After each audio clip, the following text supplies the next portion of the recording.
શું તમારી જમીનની 7/12માં કોઈ સગીરનું નામ બોલે છે? સગીર એટલે કે એવું વ્યક્તિ જેની વય મર્યાદા 18 વર્ષની નીચે છે અને તમારે તેના હિસ્સાની જમીનનું વેચાણ કરવું છે, તો શું તે શક્ય છે? તો જવાબ છે હા પણ અને ના પણ.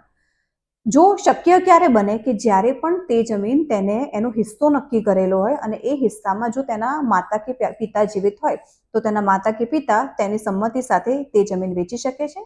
પરંતુ જ્યારે પણ હિસ્સો પણ નક્કી નથી થયેલો અને માતા કે પિતા બંનેમાંથી કોઈ પણ હયાત નથી, તો એ ત્યારે શું થઈ શકે? તો ત્યારે એના વાલી નીમવા માટેની સૌથી પહેલા અરજી કરવી પડે કે એનું વાલી કોણ નિમાશે, અને વાલીમાંથી કોર્ટ પરમિશન આપે એને એના વાલી તરીકે નિમણૂક કરવામાં આવે છે.